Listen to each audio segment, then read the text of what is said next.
Oi, meu nome é Gustavo e eu vou falar sobre o complexo teníase e cisticercose, que é uma zoonose. E, por definição, a zoonose é uma doença que é transmitida dos animais para os seres humanos e para os seres humanos, dos seres humanos para os animais. No caso da teníase, acontece as duas formas. O ser humano transmite para os animais e os animais transmitem para o ser humano. É um ciclo, né? É, o ser humano e o animal, no caso a tênia sólio, o porco, e a tênia saginata dos bovinos, participam desse ciclo. E bom, na teníase é causado por um parasito que é um platelminto. E o platelminto, por definição, tem o corpo achatado. A gente consegue ver aqui nesse desenho que realmente eles têm o corpo achatado. A gente tem ali a região da cabeça, né, o escólex, aí tem o pescoço e tem essas proglótides que são achatadas. Que tem o filo, a classe, ordem, família, gênero, espécie. No caso da teníase, que é a doença, o que afeta o ser humano é a tênia saginata e a tênia solium, majoritariamente. Tem outros tipos de tênias que aí podem afetar outros animais, só que no caso da teníase é basicamente tênia solium, que o hospedeiro intermediário são os porcos, e a tênia saginata, que são os ovinos. A gente consegue ver umas diferenças morfológicas aqui entre as duas. A tênia solium, ela tem ali na cabeça, nos cólex, ganchos que servem para fixação. Também tem ventosas, que também servem para fixação, mas ela tem os ganchos ali. O que, se a gente for ver na tênia saginata, não tem ganchos. Essa é uma diferença que a gente consegue distinguir as duas, né? A sólio e a saginata. Porque vendo os ovos, não tem como distinguir. Eu vou mostrar uma foto dos ovos das tênias, não dá para identificar qual é qual. Mas, vendo ali a parte dos cólex, dá para ver que a tênia sólio tem os ganchos, a saginata não tem. Basicamente é isso. Além de que a saginata pode ficar maior, talvez, dependendo, né? Basicamente é isso. A saginata tende a ser maior e a sólio também pode ficar muito grande, 3 metros é bastante coisa, ainda mais dentro de um ser humano, é bem bastante coisa. Mas ela pode ficar maior ainda que isso. É, e a gente consegue aprofundar um pouco mais nas proglótides. Nesse desenho da esquerda tem A e B. A da esquerda é a proglótide grávida, madura. É, da esquerda da tênia sólio, e dá para ver que essas ramificaçõezinhas, elas são mais horizontais, né? Elas são diferentes da tênia saginata. A saginata é mais desordenado, né? Não sei, ela é um pouco diferente. E nessa imagem do meio, dá para ver ali essa parte, esse círculo mais escuro, né, pontilhado, são os ovários. Embaixo, vitelo. Elas podem ser imaturas, as proglótides, e proglótides maduras ou grávidas. E tem uma coisa nas tênias, elas são hermafroditas. Então, a capacidade de reprodução delas é muito grande, é muito alta. E elas podem botar milhares, cada proglótide, milhares de ovos, né? Então, assim, se espalha de uma maneira, principalmente em regiões periféricas, cidades, ou em zonas rurais. Pelo motivo de que não tem saneamento básico adequado, que faz com que essa doença se espalhe muito facilmente nessas regiões, porque a tênia adulta, no momento que está ali no intestino do ser humano, ela vai soltando os ovos no intestino e vai para as fezes do ser humano. Então, se não tem saneamento básico e o ser humano vai ali no rio, vai ali na terra e passa, é fácil. O animal, né, tá ali passando, um porquinho, vai lá, acaba se contaminando, aí vai para a carne dele, daí matou esse animal, o cisticerco fica na musculatura, aí você come e se infecta e tem teníase. Ou pior, o ser humano mesmo, quando tá lá os ovos, né, da tênia, ele se infecta, ele ingere esses ovos, se contamina e tem cisticercose. E é pior que teníase. Cisticercose é uma doença bem complicada. E a gente também tem aqui o sistema excretor, que tem as células flama, no caso da teníase, né? O platomito é desse jeito. Células flama é a estrutura que excreta, né? Do meio intracelular pro meio extra, né? Ela excreta, tem ali. E o sistema nervoso é meio padrão, né? É meio padrão nos platomitos, já que eles têm esse sistema nervoso ganglionar, tem ali os receptores ali, sensoriais nos cólicos na cabeça, tem ali os fluxos nervosos, enfim. Só para ver um pouco da anatomia, morfologia, né, da tênia. E que tem as fotos, e olha ali o ovo da tênia. Dá para diferenciar qual tênia é qual? Se aquela ali, acho que aquela ali é uma tênia sólida, não dá para saber. Pelo ovo não dá para saber, a gente consegue ver, por causa dessa foto ali embaixo, no canto inferior direito que aquela ali é uma tênia sólida. Por quê? Porque tem os ganchos. É isso, basicamente é isso. Dá pra ver por essa foto, olha que foto legal. Dá pra ver que o corpo ele é achatado mesmo, né? Atualmente é achatado, realmente. É achatado. E cada partezinha dessa daí, não sei se dá pra identificar, cada partezinha é uma proglótide e ela pode estar grávida. E se estiver grávida, aí pode ter muitos ovos, milhares, acho que pode ter até 100 mil ovos em cada proglótide, o que é bastante coisa, né? E aqui a gente consegue ver o ciclo de vida da tênia e o ciclo da teníase. E aqui começando aqui pelo adulto, a tênia adulta, a gente tem o ser humano, e o ser humano pode ser infectado pela soginato ou pela sólio, né? Olha ali, tem o porco, tem a vaca, bonitinhos. Eles não têm culpa, né, de ter disseminar essa doença, porque eles também são afetados, eles têm os cistos secos neles. Então, é chato para todo mundo, né? Mas o hospedeiro definitivo realmente é o ser humano. O cisto seco você come o cisto seco, tá ali na carne do boi ou do porco, e aí você vai pro seu intestino, né, o caminho que você come, o caminho natural. Aí a oncosfera se solta e se fixa ali no seu intestino, e aí, né, aí você fica contaminado e aí a larva cresce e fica adulta. E como ela é hermafrodita, né, você não vai comer somente um seco às vezes, né? Aí ela vai soltar vários ovos e você vai disseminar ainda mais. Mas saindo ali da adulta, as proglótides, ela saem nas fezes, que tem os ovos. Aí os animais, né, no caso os bovinos ou os suínos, eles podem comer alguma coisa contaminada, né, com os ovos, ou beber também a água, né, caiu no rio, eles bebem, e eles ficam contaminados com esses ovos. E eles eclodem no intestino desses animais e vão para a musculatura. E da musculatura, você está lá fazendo seu churrasco, você não percebe, come e se infecta, né?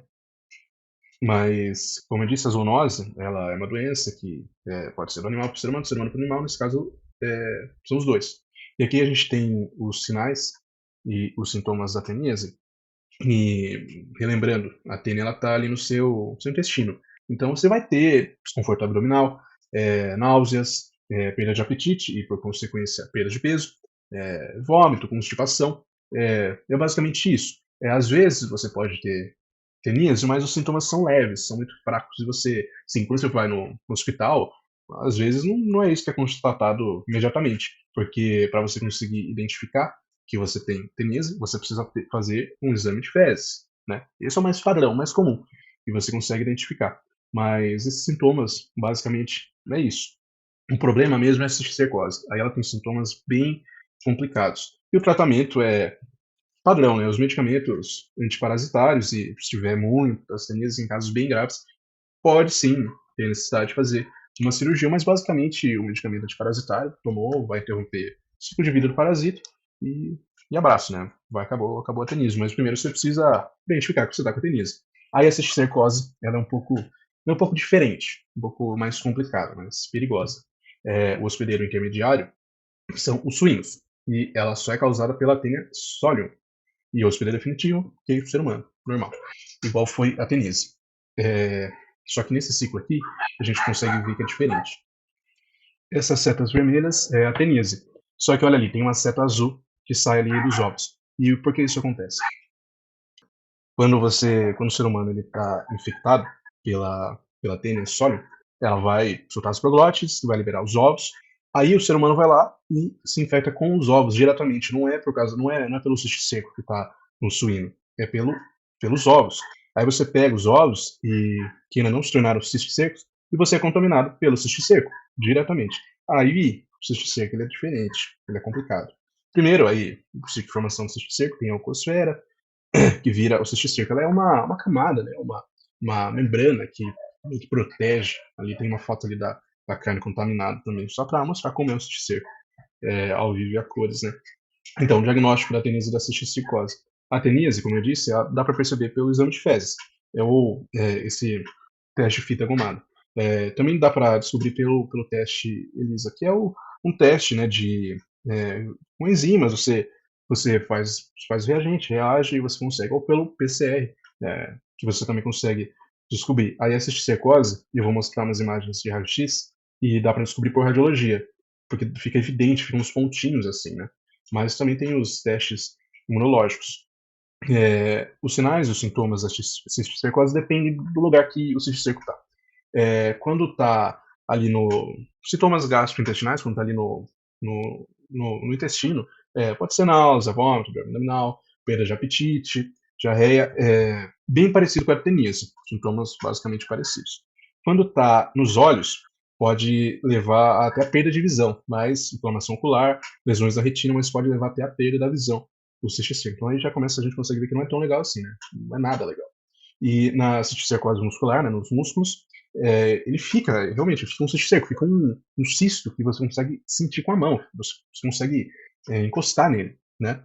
E também tem dor, né, muscular, fraqueza, articulações doloridas, mas no cérebro é complicado, é bem problemático. Porque olha ali, o cisticerco ele vai na corrente sanguínea, ele vai para o cérebro e ele fica. Aí quando ele se calcifica, ele gera pressão na cabeça, no cérebro.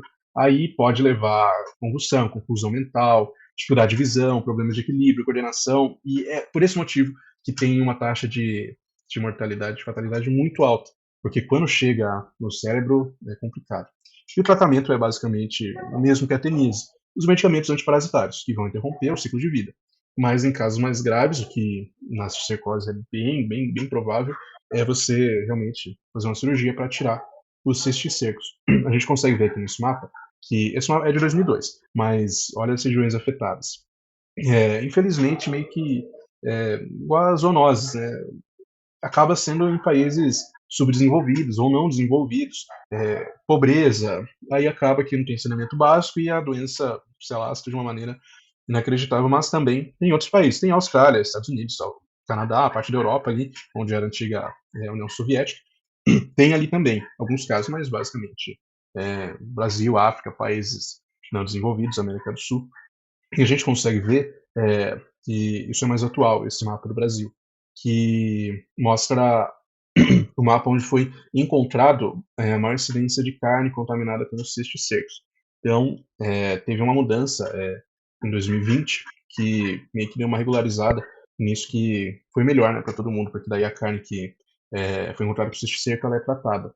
E, e acaba com o cisticerco e é melhor, né, para todo mundo. E é bom que tem esse tipo de, de, de artigo novo, de alterar, né, alterar a lei, para que o ser humano, mesmo não tendo saneamento básico, em alguns lugares, pelo menos evitar com que gira carne infectada, né? Mas é claro que a prevenção é sempre melhor que tomar um remédio antiparasitário, que são coisas mais ou menos simples.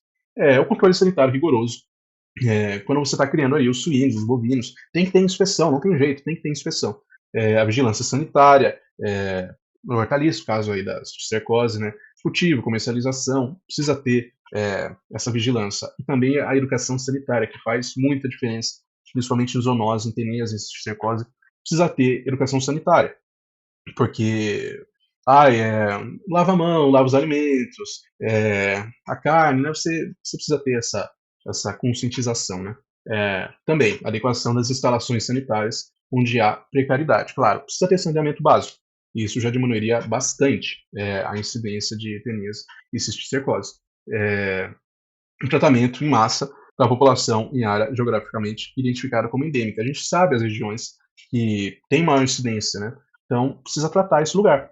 E a notificação compulsória para realizar o mapeamento geográfico ali nas áreas. Então, identificar as áreas e tratar essas áreas. Mas é basicamente isso. As doenças causadas por parasitos, doenças parasitárias, basicamente afetam a população pobre e sem saneamento básico e sem essa educação sanitária. Então, sempre a conscientização, a educação, ela é uma alternativa muito boa para acabar para diminuir pelo menos, né, a incidência dessas doenças, não só apenas a teníase, né, como muitas outras. E o tratamento, os exames, você está ali sempre, sempre de olho, né? Porque igual no caso da cisticercose, não é muito legal você ter problemas ali no cérebro, ficar cego, fadiga, dor. Então, realmente, sempre a melhor opção vai ser a prevenção. Então é isso. Obrigado.